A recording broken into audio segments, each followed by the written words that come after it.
Welcome to Habitat for Humanity's Women Build Week series powered by Lowe's. We're going to talk about caulking our baseboards. Now, we've talked about this before. You want to make sure that you use a latex caulking and not a silicone. Silicone is not for walls and it's not for painting.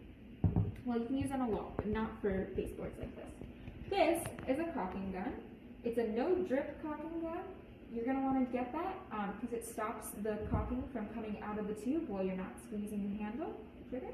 This caulking gun comes with a tube piercer because most caulking is sealed with like a little piece of foil. So you'll need something to be able to break that seal. It also comes with this little cutter which allows you to cut the tip of your caulking gun or your caulk. So you want to cut the tip so that it's at a 45-degree angle. That way you can easily put it across the top of a baseboard. So you'll just put it in at an angle, give it a squeeze, and you cut your tip. This is maybe a little bit of a wide opening, but that's all right. You can also use a utility knife to cut a smaller opening if you're working with a smaller area. And then you would just pierce it, pull it out. You want to make sure you clean this off because you don't want to leave that on there to get caked up because then it will be useless.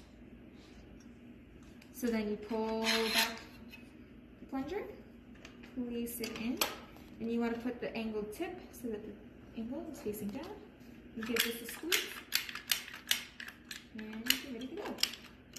So we're going to come over to our baseboard,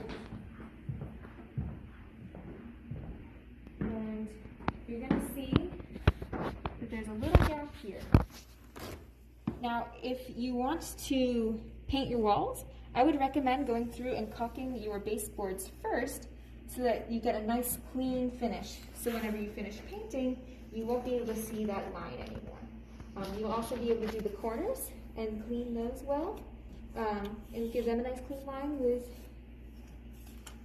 your caulking. So all you're going to do is piece it up, and you want a nice even pressure. You're just going to pull up to the corner. You can come down. Now you can use a rag or a paper towel or just about any other flat thing. I like to use my finger because it seems to just pull off a nice amount. So you just pull your finger across to make it nice and smooth. And you want to make sure you don't have any on the edges because you don't sand caulking. Once caulking is on, it's on. You can paint it, but you'll have the ridges from it.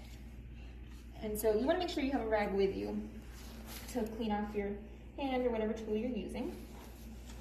But to do the sidewall, you'll just, with a nice, gentle, even pressure, pull it across.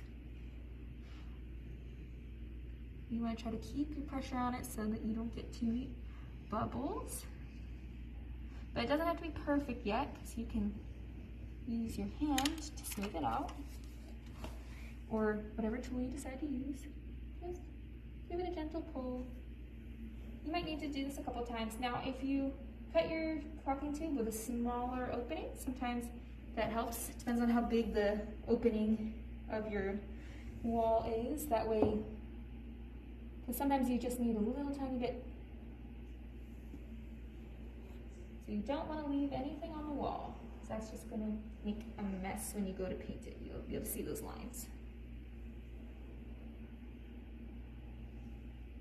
This is whenever having the wet rag would help you out, but I forgot to grab one.